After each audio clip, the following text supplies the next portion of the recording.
Alors, 12 hommes en colère, c'est une pièce que j'ai montée il y a 13 ans, ce qui m'a fait hésiter à la proposer. Mais après, je me suis dit, il est tellement bien ce texte que pourquoi je priverais la compagnie de pouvoir jouer ce texte-là, même si Camille et Elise l'ont déjà joué. Désolé, les filles. Enfin, vous êtes les bienvenus si vous voulez. Qu'est-ce que je veux vous dire? Que j'adore ce texte.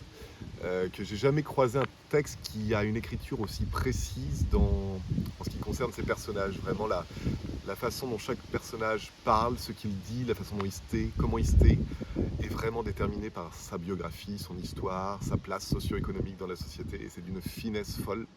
Et donc, ce qui m'intéresse vraiment avec ce projet-là, c'est le travail des comédiens. Il n'y a rien de très compliqué, mais le travail quasi unique du comédien sur ce spectacle, c'est de plonger en profondeur dans la compréhension de son personnage jusqu'à créer un lien hyper intime avec lui, quoi. Voilà.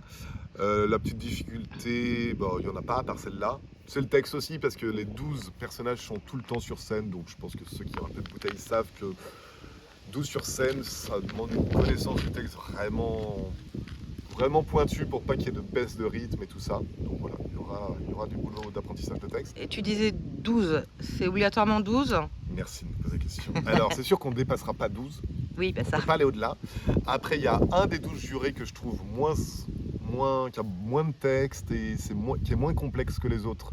Donc en gros, ça c'est ce personnage, si quelqu'un a envie de se lancer dans ce projet, mais sait qu'il n'aura pas énormément de temps l'année prochaine pour s'investir, bah dans ce cas-là, super, il peut participer à ce projet collectif tout en ayant assez peu de boulot chez lui, d'apprentissage de texte, etc. Et puis sinon, on s'arrêtera à 11, du coup, en fusionnant ce personnage avec un autre. Et puis après, on peut éventuellement, s'il n'y a pas assez de monde, baisser un peu. Là, je l'avais fait d'ailleurs quand je l'avais monté il y a 13 ans. Il n'y avait que 10 comédiens. On peut fusionner quelques personnages. Mais entre 10 et 12, quoi, max. Ouais, disons 9. 9 quand même, ouais. D'accord. Et donc des hommes? Alors, à la base, c'est un texte assez ancien, puisque donc c'est un huis clos dans un tribunal. Et il n'y avait que les hommes qui pouvaient être jury d'assises aux États-Unis à ce moment-là.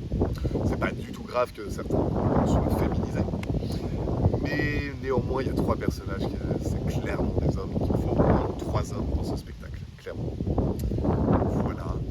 Qu'est-ce que j'ai envie de dire d'autre? Je sais pas, ça va être trop près. Bon, c'est bien, ça donne envie.